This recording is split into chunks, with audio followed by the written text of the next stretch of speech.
অনেক কৌতূহল উৎকণ্ঠার অবসান ঘটতে যাচ্ছে সম্ভবত ফেব্রুয়ারির মাঝামাঝি। সেটা হলো গণ অভ্যুত্থানের সামনের সারিতে থাকা যারা ছাত্র এবং অন্যান্যরা, তাদের দুটো সংগঠন আছে, বৈষম্য বিরোধী ছাত্র আন্দোলন এবং নাগরিক কমিটি। তাদের সমন্বয় মানে তারা এই দুটো সংগঠন রেখে দেবেন, এখান থেকে গিয়ে তারা একটা দল তৈরি করতে যাচ্ছেন। সেটা ঘোষিত হবে ফেব্রুয়ারির মাঝামাঝিতে। অনেকগুলো জল্পনা কল্পনা আছে, অনেকগুলো আলাপ আছে, এবং সবচেয়ে জরুরি কথা, এই প্রশ্নটা এখন রাজনীতির মাঠে খুবই মাথাচাড়া দিচ্ছে। সেটা হলো ছাত্রদের সাথে বিএনপির সম্পর্ক কেমন হবে, ছাত্র মানে সেই রাজনৈতিক দলের সাথে। কারণ এই মুহূর্তে এক ধরনের আপাত সংঘাতময় পরিস্থিতি এই দুটো পক্ষের মধ্যে দেখা যাচ্ছে। তাদের কি এই সংঘাতময় পরিস্থিতি থাকবে, সেটা আরো বেশি বাড়বে, নাকি এক ধরনের অবিশ্বাস্যভাবে তাদের মধ্যে ইন্টারাকশন ভালো হয়ে তাদের আন্ডারস্ট্যান্ডিং বা সমঝোতাও হতে পারে। এই আলাপও আছে। দল নিয়ে দু একটা কথা বলা একটু দরকার। আমরা এর মধ্যে একটা জায়গায় নিউজ এসছে, আমরা দেখেছি যে দলের মধ্যে একটা খুবই কৌতূহলোদ্দীপক তথ্য ছিল। সেটা হচ্ছে ছাত্র উপদেষ্টারা দুজন, জনাব নাহিদ এবং জনাব আসিফ, পদত্যাগ করবেন এবং দলে যোগ দেবেন। সেটা দল তৈরি হওয়ার আগেই, মানে দলের শুরু থেকেই তারা থাকবেন। এবং এই তথ্য সামনে এসছে, জনাব নাহিদ ইসলাম সদস্য সচিব হিসাবে এই দলে থাকবেন, আর জনাব মাহফুজ আলম জুনে বেরিয়ে এসে দলে যোগ দিবেন, এরকম তথ্য এসছে। আমি জানি না যদি সত্য হয়ে থাকে মাহফুজ আলম আবার কয়েক মাস বেশি কেন থাকবেন, আই ডোন্ট নো। কিন্তু এরকম একটা জল্পনা কল্পনা ছিল, কিন্তু সেটা অস্বীকার করেছেন অন্তত ফর দ্য টাইম বিং। জনাব নাহিদ ইসলাম সাংবাদিকদের সাথে কথা প্রসঙ্গে বলেছেন দল তৈরি বা তাতে যোগ দেওয়ার সিদ্ধান্ত হয়নি এখনো, মানে উনি কখনোই যোগ দেওয়া হবে না এই ধরনের কিছু বলেননি, এটাকে ফরএভার নাকচ করে দেননি। অন্তত এই মুহূর্তে তাদের সিদ্ধান্ত নেই, এই ধরনের কথা বলেছেন। আমি ব্যক্তিগতভাবে মনে করি যে এটা ঠিকই আছে তাদের জায়গা থেকে। এটা কনফার্ম হওয়ার আগে শেষ মুহূর্ত পর্যন্ত তারা তাদের হিসেব নিকেশ করবেন, বুঝবেন কি করলে তাদের জন্য ভালো হবে। কিন্তু আমি ধারণা করি তারা দলে যোগ দিচ্ছেন, এবং এটা দলে যোগ দেওয়া উচিত কয়েকটা কারণে। আমি প্রায়ই জনাব নাহিদ ইসলাম সম্পর্কে বলি তার অন্তত দলে থাকা উচিত, কারণ এই মুভমেন্টে নাহিদ ইসলামকে অনেক বেশি প্রমিনেন্ট দেখা গেছে। এই সময়টায় উনি ছিলেন এবং অসম সাহসিকতার সাথে এই মুভমেন্টে উনি দাঁড়িয়েছেন, নেতৃত্ব দিয়েছেন। সো তিনি দলে থাকলে এটা সবচেয়ে ভালো হবে। এবং একটা ভুল উনি করেছেন মেজর, আমি মনে করি। জনাব মির্জা ফখরুল ইসলাম আলমগীরের মন্তব্যের পরিপ্রেক্ষিতে তিনি ফেসবুক স্ট্যাটাস যেভাবে দিয়েছেন এবং যেভাবে বিবিসির সাথে কথা বলেছেন, এর বাইরে উনি যথেষ্ট ম্যাচিওরড আচরণ করেছেন। সো তার দলে যাওয়া উচিত এবং তার দলের ইমেজের জন্য ভালো হবে। একই সাথে ছাত্র উপদেষ্টারা আসলে সরকারে থাকলে সরকারের নিরপেক্ষতা প্রশ্নবিদ্ধ হবে, কোনো সন্দেহ নেই এতে। তারা যতই বলুন না কেন যে আমরা সরকারে আছি, আমরা কোনোভাবে দলের সাথে ইনভলভড নই, এটা আসলে মানুষ এন্ডোর্স করবে না, মানুষ এই আর্গুমেন্ট বাই করবে না। আমি বহুবার বলেছি, আজকে রিপিট করছি না। বহু ক্ষেত্রেই আমরা দেখব উপদেষ্টাদের সাথে যারা বাইরে আছেন তাদের কথার ওভারল্যাপিং আছে, আবার বাইরের যারা কথা বলছেন সেটা উপদেষ্টাদের মুখে দেখা যাচ্ছে।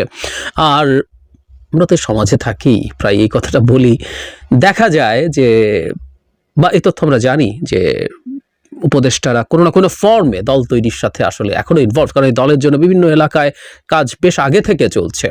সুতরাং তারা সরকারে না থাকাটাই ভালো হবে, সব দিক থেকে ভালো হবে। যে বিতর্ক, যে নিরপেক্ষতার প্রশ্ন, সেগুলো সরে গিয়ে তারা তাদের মতো করে ফুল সুইং সব যোগ্যতা, সব শ্রম, সব মেধা দিয়ে তাদের দল তৈরি করতে পারবেন। সো দলটা তৈরি হতে শুরু হলো। এটা ট্রু যে দলটা খুব ভালো কিছু করবে কিনা আমি স্কেপটিক। তাদের দল তৈরি হোক, আমি তখন হয়তো আবার কথা বলবো। কিন্তু যে প্রশ্নটা করছিলাম যে বিএনপির সাথে সাম্প্রতিক সময়ে তাদের নানা রকম দ্বিমতের জায়গা দেখা গেছে। এই সাম্প্রতিক বিশেষ করে মির্জা ফখরুল ইসলাম আলমগীরের বক্তব্যকে ঘিরে যেটা হয়েছে, এখানে এই প্রেক্ষাপটে কয়েকদিন আগেই, মানে ওই ঘটনার পরপর আরেকজন উপদেষ্টা, খুবই গুরুত্বপূর্ণ পরিচিত একজন উপদেষ্টা, ডক্টর আসিফ নজরুল একটা ফেসবুক স্ট্যাটাস দিয়েছিলেন। সেই স্ট্যাটাসটা আমি একটু পড়ি, অনেকের চোখে পড়েছি, একটু কয়েকদিন সময় হয়ে গেছে, তারপরও ওখানে একটা ইঙ্গিত আছে, সেই ইঙ্গিতটা নিয়ে কথা বলতে চাই। তিনি বলেছেন, বিএনপির সাথে ছাত্র নেতাদের বা গণ অভ্যুত্থানের শক্তিগুলোর মধ্যে কোনো দূরত্ব বা ভুল বোঝাবুঝি কাম্য নয়। তার মানে এটা দেখা যাচ্ছিল। এটি গণহত্যাকারী আওয়ামী লীগ নেতাকর্মী ও তাদের দোসরদের কতটা উৎসাহিত ও বেপরোয়া করে তুলতে পারে তার কিছুটা প্রমাণ আমরা গত কয়েকদিনে পেয়েছি। গত দুদিন ফেসবুক ছেয়ে গিয়েছিল ডক্টর মোহাম্মদ ইউনূস উপদেষ্টা ও ছাত্র নেতাদের পলায়নের গুজবে। এই গুজবের উন্মত্ততায় আওয়ামী লীগের নেতাকর্মীরা নাশকতা করার চেষ্টা করেছে এমন খবরও প্রকাশিত হয়েছে। আতঙ্কিত হয়ে আমার কাছে দু একজন ফোন করেছেন ঘটনা কি জানার জন্য। আমি যতটুকু জানি আর বিশ্বাস করি, ক, বিএনপি ষড়যন্ত্র বা ১-১১ ধরনের কিছুতে আগ্রহী নয়। খ, ছাত্র নেতারা সরকারে থাকা অবস্থায় কোনো রাজনৈতিক দল গঠন করছেন না বা এতে যোগ দিতে যাচ্ছেন না। গ, জুলাই ঘোষণাপত্র হবে একটি রাজনৈতিক দলিল এবং একটি প্রণয়নে গণঅভ্যুত্থানের শক্তিগুলোর মতামত আন্তরিকভাবে প্রতিফলনের ইচ্ছা ছাত্র নেতাদের রয়েছে। ঘ, খুবই গুরুত্বপূর্ণ, এই জায়গাটাতেই আসতে চেয়েছিলাম, বিএনপি ও ছাত্র নেতারা এমনকি নির্বাচন কেন্দ্রিক বৃহত্তর সমঝোতার বিষয়ে অনাগ্রহী নন। ব্র্যাকেটে লিখেছেন এর ধরন ও ফর্মুলা আলোচনা সাপেক্ষে। তাই বিরোধের কোনো কারণ নেই। তারপরে ঐক্য বা এসব কথা বলেছি, কিন্তু আমি ঘটা আরো একবার পড়তে চাই। বিএনপি ও ছাত্র নেতারা এমনকি নির্বাচন কেন্দ্রিক বৃহত্তর সমঝোতার বিষয়েও অনাগ্রহী নন। নানা জায়গা থেকে আমরা নানান কিছু শুনি। এখানে একজন উপদেষ্টা যেহেতু পাবলিকলি কথা বলেছেন, আমি পাবলিকলি আসা তথ্য ছাড়া কথা বলি না, এটা আপনারা অনেকেই হয়তো জানেন। সেটা কোনো মেইনস্ট্রিম মিডিয়াতে হোক অথবা সামাজিক মাধ্যমে কোনো দায়িত্বশীল মানুষ যখন কোনো কথা বলেন। এখন ডক্টর আসিফ নজরুল যখন বলছেন নির্বাচন কেন্দ্রিক কোনো সমঝোতায় বিএনপি এবং ছাত্ররা অনাগ্রহী নন, বেশ আনসার্টেন, বেশ সফট, বেশ লো টোনে কথাটা বলা হয়েছে, কিন্তু এই ধরনের একটা আলাপ তো তাহলে আছে, বলাই যায়। আমরা একটু বিএনপির বিদ্যমান অবস্থানটা যদি একটু বোঝার চেষ্টা করি, এখন বলে কথা না, এটা শেখ হাসিনা পতন বলে না, গত 2-3-4 বছর আগে থেকে যখন শেখ হাসিনার বিরুদ্ধে আন্দোলন তৈরি হচ্ছিল, বিএনপির সাথে অনেকেই যুক্ত ছিলেন, তাদের 12 দল ছিল, গণতন্ত্র মঞ্চ ছিল, সবার সাথে এই মুভমেন্টের সময় জনাব তারেক রহমান একটা কথা খুব স্পষ্টভাবে বলেছেন, বিএনপির পক্ষ থেকে, বিএনপিও রিপিটেডলি বলেছে, তারা যদি সরকার গঠন করতে পারেন তাহলে তারা সরকার গঠনের পর জাতীয় সরকার তৈরি করবেন। তার মানে ভূমিধ্বস বিজয় যদি তারা পানও, তারপরও তারা চাইবেন জাতীয় সরকার গঠন করতে। এখন 5 আগস্ট পরবর্তী যে অবস্থা, এখানে আগামী নির্বাচনের যে ইকুয়েশন আছে, আসলে এই ইকুয়েশনে বিএনপির কাউকে সাথে রাখার আমার মনে হয় না দরকার আছে। আমি কথাটা একটু সুইপিং কমেন্টের মতো মনে হতে পারে, কেউ বলতে পারেন ওর অনেক শক্তি হয়েছে, তার অনেক শক্তি হয়েছে, কেউ কেউ বলেন জামাত নাকি বিরাট শক্তি সঞ্চয় করেছে। আমি মনে করি না। ফেসবুকে তাদের শোরগোল এবং গালিগালাজ, অনেকেই প্রচুর গালিগালাজ করছেন, এটা নিয়ে একদিন আলাদা কথা বলবো। তো দেখে আমাদের মনে হতে পারে অনেক মনে হয় তারা হয়ে গেছেন, আমি মনে করি না। সো বিএনপিকে চ্যালেঞ্জ করার মতো কোনো প্রেক্ষাপট এখন বাংলাদেশের নির্বাচনী রাজনীতিতে বিরাজ করে বলে মনে করি না। ফলে বিএনপির এক ধরনের জোট করার আসলে কোনো দরকার নেই মনে হতে পারে। কিন্তু এই প্রেক্ষাপটে আমরা দেখছি যে বিএনপির সেই জাতীয় সরকারের কনসেপ্ট তারা এখনো রেখেছে। নট অনলি দ্যাট, তারা তাদের সাথে থাকা, যুগপৎ আন্দোলন করা অনেকের ব্যাপারে এক ধরনের ছাড় দিচ্ছেন। নির্বাচনের ক্ষেত্রেও গণতন্ত্র মঞ্চের কিছু নেতা তাদের এলাকায় ক্যাম্পেইন করছেন, এসব সিট সম্ভবত বিএনপি তাদেরকে ছেড়েই দিচ্ছেন। এমনকি গণ অধিকার পরিষদের 2 নেতা জনাব নূর এবং জনাব রাশেদ তাদের এলাকায় গিয়ে বাধার সম্মুখীন হওয়ার পর বিএনপির পক্ষ থেকে চিঠি দিয়ে তাদের যে নেতাকর্মী আছে তাদেরকে শান্ত করার চেষ্টা করা হয়েছে, তাদেরকে ক্যাম্পেইন করার সুযোগ দেওয়ার জন্য। তার মানে আমরা বুঝতে পারছি নির্বাচনেও বিএনপি এক ধরনের আসনের আলোচনা বা সমঝোতায় যাবে। ফলে এই আওয়াজটা এখন উঠতে শুরু করতে পারে বা কিছুটা হলে উঠেছে বলে আমি ধারণা করি। বিএনপি যেমন একটা জাতীয় সরকারের চিন্তা করছে, তেমনি সংসদেও তারা কিছু মানুষজনকে এ ধরনের সমঝোতার মাধ্যমে নেয়ার চিন্তা করবে কিনা, এবং ছাত্রদেরকে যদি বিএনপি এটা অ্যাকোমোডেট করে, আমার কাছে এর চেয়ে সুন্দর কিছু হয় বলে মনে হয় না। এখন কতটুকু হবে, কি হবে, সেটা অন্য আলোচনা, সেটা আলোচনা হতে থাকবে এবং এই আলোচনার মাধ্যমে নির্ধারিত হবে কতটুকু ছাড় বিএনপির পক্ষ থেকে দেওয়া হবে, কতটুকুতে এই ধরনের আন্ডারস্ট্যান্ডিং হবে। সো আমি এটাকে উড়িয়ে দিতে চাই না। রাজনীতিতে যখন দুটো পক্ষ পরস্পরের সাথে তীব্র বাদানুবাদে জড়িত হয়ে পড়ে, সেটা দেখেই এটা শেষ কথা হয়ে গেছে মনে করার কোনো কারণ নেই। এবং আমার মনে হয় যারা গণ আন্দোলনটা, গণ অভ্যুত্থানটার সামনের সারিতে ছিলেন, তারাও তাদের ভবিষ্যতের হিসেব নিকেশের ক্ষেত্রে বিএনপির সাথে আলোচনা, বিএনপির সাথে একটা